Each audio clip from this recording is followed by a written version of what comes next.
Assalamualaikum warahmatullahi wabarakatuh. Hai Ananda semuanya, bagaimana kabarnya? Semoga Ananda tetap sehat selalu ya, dan tetap semangat belajarnya. Nah, hari ini kita masih pembelajaran tematik. Tema 1, subtema 2, pembelajaran 4, 5, dan 6 bersama Miss Anissa. Tetapi sebelum kita mulai pembelajaran hari ini, dan agar pembelajaran kita diberkahi oleh Allah, marilah kita sama-sama membaca doa sebelum belajar. Kita mulai ya. Kita tundukkan pandangan, kita angkat kedua tangan. Bismillahirrahmanirrahim. Rabbi zidni ilma warzuqni fahma wa amalan mutaqabbalan. Amin ya rabbal alamin. Ya, hari ini kita mulai pembelajarannya ya Nanda. Yuk kita mulai pembelajaran hari ini.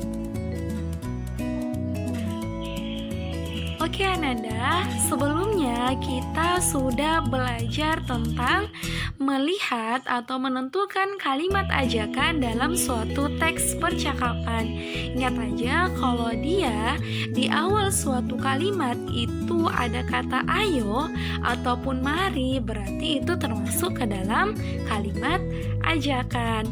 Kemudian kita juga sudah membahas tentang perbandingan kedua bilangan.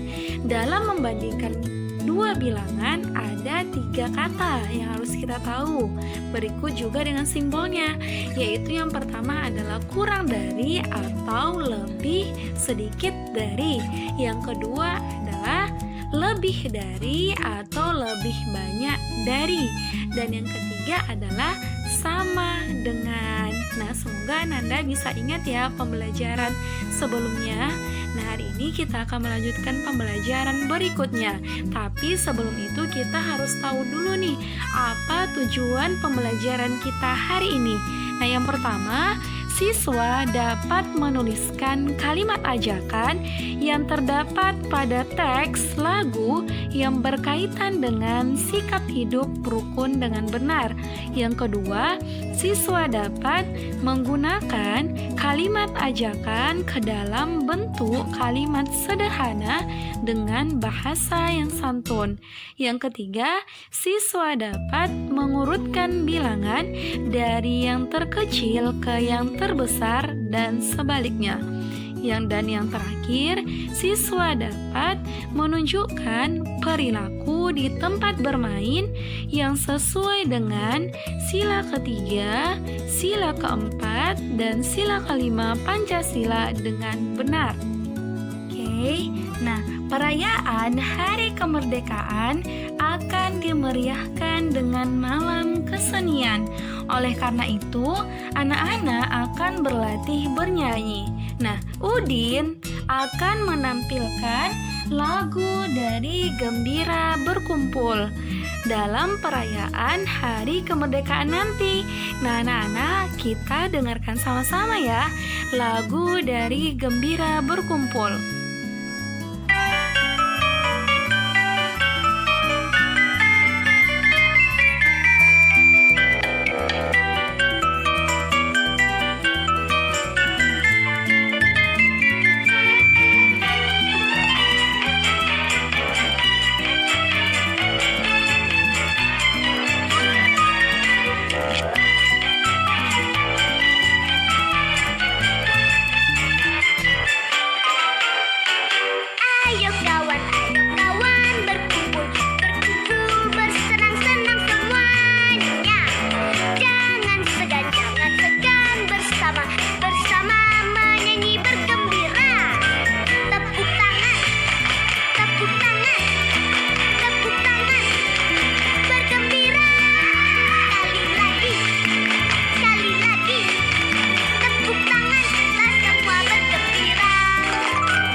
Itulah lagu dari yang berjudul Gembira Berkumpul. Nah, Ananda juga bisa berlatih menyanyikan lagu tersebut di rumah masing-masing ya.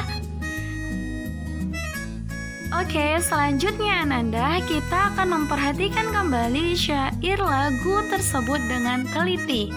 Nah, kita perhatikan kembali Ananda. Nah, di sini kita akan menemukan manakah yang termasuk ke dalam kalimat ajakan dari lagu Gembira Berkumpul. Bisakah Ananda menemukannya? Ayo Ananda. Iya, betul. Yang termasuk kalimat ajakan adalah ayo kawan berkumpul. Nah, kenapa? Karena pada kalimat tersebut terdapat kata ayo yang merupakan ciri dari kalimat ajakan. Ya, Nanda, udah mengerti ya menentukan atau menemukan kalimat ajakan. Sini, Lani akan berlatih menari di rumah Siti. Ibu Siti akan melatih menari. Lani gemar menari, tetapi ia malu menari di hadapan teman-teman. Nah, Nanda, coba kita amati ya. Nah, di sini kita akan membuat percakapan. Percakapan yang pertama adalah antara Lani dengan Ibu Siti. Lani tiba di rumah Siti. Ibu Siti mempersilahkan masuk. Nah, kira-kira apa ya yang bisa dikatakan Lani kepada Ibu Siti? Ya, betul. Selamat sore. Siti ada, Bu. Jawaban Ibu Siti, ada. Silakan masuk, Lani. Nah, selanjutnya, Lani malu menari di hadapan teman-teman. Siti mengajak Lani. Nah, apa percakapan yang bisa diucapkan Siti untuk mengajak Lani menari? Ya, betul. Ayo Lani, kita berlatih menari bersama-sama. Saya malu, Siti. Percakapan selanjutnya yaitu Udin dan Edo mengajak Lani bergabung untuk latihan menari. Nah, kawan-kawannya mengajak Lani dengan berkata, "Ayo Lani, bergabung bersama kami." Lani menjawab, "Baik teman-teman, terima kasih." Nah, Lani, Siti, Udin, dan Edo pun berlatih menari bersama Ibu Siti. Selanjutnya, Siti dan Lani ingin menampilkan tarian dengan baik. Mereka ingin menjaga kerukunan dan kekompakan. Menjaga kekompakan dengan teman bermain sesuai dengan pengamalan sila ketiga Pancasila. Ayo Ananda, apa itu sila ketiga Pancasila? Masih ingat? Ya, betul. Persatuan Indonesia yang dilambangkan dengan pohon beringin.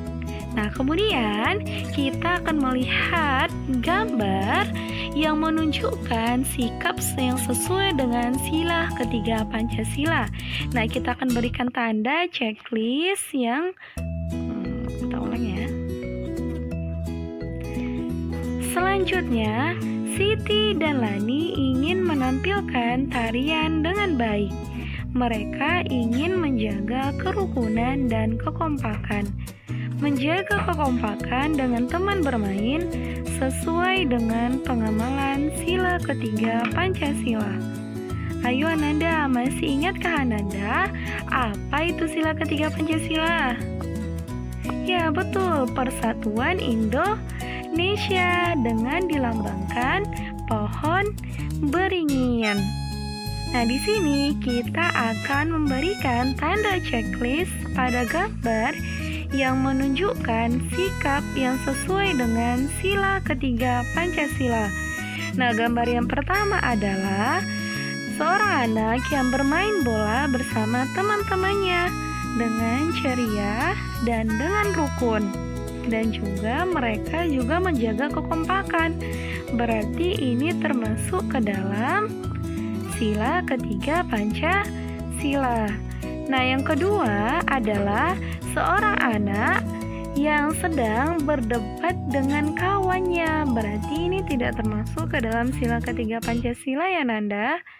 Dan yang terakhir adalah gambar seorang anak bersama kawan-kawannya yang sedang kompak menampilkan suatu nyanyian. Maka ini termasuk ke dalam sila ketiga Pancasila. Nah, selanjutnya Miss akan memberikan contoh dari penerapan sila ketiga Pancasila di tempat bermain, yaitu yang pertama, bermain dengan teman dari berbagai suku dan agama.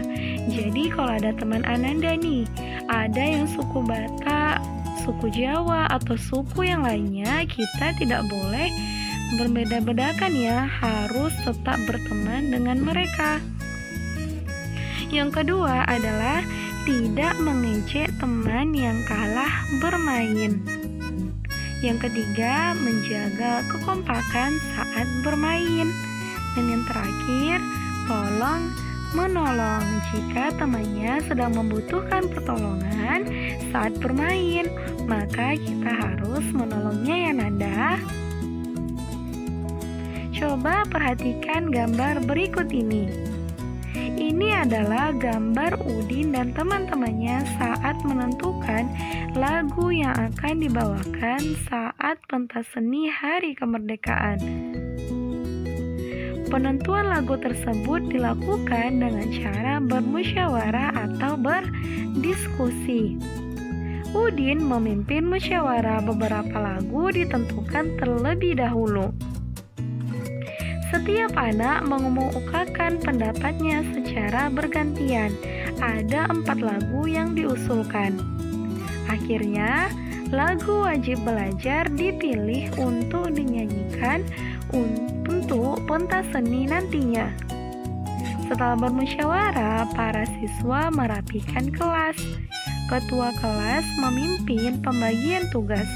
Setiap siswa melaksanakan tugasnya masing-masing. Nah, dari cerita ini, Ananda, kita dapat mengambil sikap yang menunjukkan sila keempat dan kelima Pancasila. Ayo Ananda, bisakah Anda menemukan? Ya, nah, musyawarah untuk memilih lagu yang akan dinyanyikan merupakan penerapan sila keempat Pancasila. Jadi Ananda ingat ya, sila keempat Pancasila itu berhubungan dengan berdiskusi atau bermusyawarah. Di sini Miss juga akan memberikan contoh dari penerapan sila keempat Pancasila dengan teman bermain, yaitu yang pertama, berdiskusi tentang aturan permainan. Yang kedua, menghargai perbedaan pendapat dalam bermain. Yang ketiga, menerima keputusan pendapat dengan lapang dada. Yang terakhir, tidak memaksakan kehendak jika membuat peraturan permainan. Jadi Ananda, itulah beberapa contoh dari penerapan sila keempat Pancasila. Selanjutnya dari cerita tersebut, yang termasuk ke dalam sila kelima Pancasila yaitu para siswa bergotong royong merapikan kelas menjadi bersih dan nyaman untuk belajar. Itu merupakan penerapan sila kelima Pancasila. Miss juga akan memberikan beberapa contoh dari penerapan sila kelima Pancasila dengan teman bermain, yaitu yang pertama, berbagi makanan dan minuman secara adil dengan teman. Yang kedua, bermain bersama teman harus adil, tidak bermain curang. Dan yang terakhir, bergotong royong membersihkan tempat bermain. Oke Nanda, Udin bersama teman-temannya akan menghias ruangan pada hari kemerdekaan nanti. Kita akan memperhatikan kertas-kertas warna yang akan dipakai Udin. Nah, ini kertas warna berwarna merah ini terdiri dari 10 lembar kertas. Dan tumpukan kertas ini berisi 100 lembar kertas. Nah, inilah warna kertas yang akan dipakai Udin bersama teman-temannya. Ananda, di sini kita akan mengurutkan suatu bilangan dari gambar A, B, dan C. Jadi Ananda, kita tahu dulu ya, berapa nilai dari kertas A dan B dan C. Ketika sudah kita dapatkan, maka kita bisa mengurutkannya. Nah, kita bahas ya. Pada gambar A, ini terdiri dari 200-an yang berjumlah 200. Kemudian terdiri dari 1, 2, 3, 4, 5 50-an yang berjumlah 50. Kemudian terdiri dari 1, 2, 3, 4, 5, 6 satuan berjumlah 6. Maka jumlahnya adalah 200 ditambah 50 ditambah 6 adalah 256. Kemudian kita akan menjumlahkan gambar B. Kita bahas ya. Ini terdiri dari 200-an yang berjumlah 200. Kemudian terdiri dari 30-an yang berjumlah 30. Yang terakhir berjumlah 9 satuan, yaitu 9. Jadi 200 ditambah 30 ditambah 9 yaitu 239. Kemudian bagian C terdiri dari 300-an berjumlah 300. Kemudian terdiri dari 20-an berjumlah 20. Terdiri dari 4 satuan berjumlah 4. Maka 300 ditambah 20 ditambah 4 hasilnya adalah 324. Nah, dari ketiga bilangan ini akan kita urutkan nih, mana banyaknya kertas dari yang paling sedikit sampai yang paling banyak. Ingat ya Nanda, dalam mengurutkannya kita lihat dulu yang pertama adalah satuan. Satuan di sini ada 2, 2, dan 3. Berarti yang paling terkecil ada 256 dan 239. Nah, kita mau ngambil satu angka nih, mana yang terkecil antara kedua angka tersebut. Berarti kita lihat lagi puluhannya, yaitu ada puluhan 5 dan puluhan 3. Berarti ya Nanda, manakah yang lebih kecil, 5 atau 3? Ya, betul, adalah 3. Makanya dapat kita ambil kesimpulannya bahwa angka yang paling terkecil pertama adalah 239 pada gambar B. Kemudian angka yang terkecil kedua adalah 256 pada bagian A. Dan yang terakhir yang paling besar adalah angka 324 pada gambar C. Makanya urutannya yaitu B, A, C. Itulah ya Nanda, cara dalam mengurutkan bilangan. Ingat, pertama kita lihat dulu ratusannya, kemudian kita lihat puluhannya, kemudian yang terakhir kita lihat satuannya. Jika kita sudah dapatkan dari ratusannya perbandingan bilangannya, maka kita sudah langsung ambil kesimpulannya. Tetapi jika ketika kita lihat ratusannya itu belum ketemu perbandingan bilangannya, maka kita lihat puluhannya, begitu seterusnya. Oke, kita perhatikan contoh berikutnya Ananda, biar Ananda semakin paham. Di sini kita akan mengurutkan dari yang paling terkecil dari gambar ketiga tersebut. Nah, yang pertama kita harus lihat dulu berapa jumlah dari gambar tersebut sehingga kita bisa mengurutkan bilangannya. Nah, yang pertama di sini satu tumpukan ini berjumlah 100. Berarti karena ada dua tumpukan berarti berjumlah 200. Berarti itu termasuk ke dalam ratusan. Kemudian puluhannya kita lihat berjumlah berapa dia? 1, 2, 3, 4, 5, 6, 7, 8. Berarti ada 8 puluhan. Maka dia 200 ditambah 80 berarti berjumlah 280. Itulah gambar pertama. Kemudian kita lihat gambar yang kedua. Terdiri dari 2 dua ratusan yang berjumlah 200, kemudian ada 40-an berjumlah 40, dan ada 5 satuan berjumlah 5. Maka kita tambahkan 200 ditambah 40 ditambah 5 berjumlah 245. Dan gambar yang terakhir, kita lihat dia terdiri dari 3 ratusan. Jadi dia berjumlah 300. Kemudian 1 puluhan berjumlah 10 dan 5 satuan berjumlah 5. Maka kita tambahkan 300 ditambah 10 ditambah 5, hasilnya adalah 315. Nah, ketika kita sudah dapatkan bilangannya, maka kita bisa mengurutkannya, Nanda. Yang pertama, ingat, kita lihat dulu ratusannya. Angka ratusan pertama dari gambar A adalah 2, gambar B juga 2, sedangkan gambar 3 adalah 3. Berarti gambar C itu adalah paling yang terbesar. Kita melihat, jadi kita lihat kembali, karena sama angka ratusan A dan B, maka kita lihat angka puluhannya. Di gambar A dia itu terdapat angka 8, sedangkan di gambar B ada angka 4. Ayo Nanda, mana yang paling besar? Iya, angka 8, dan yang paling kecil itu adalah angka 4. Karena mengurutkannya itu dari yang terkecil, berarti angka terkecilnya dimulai dari 245,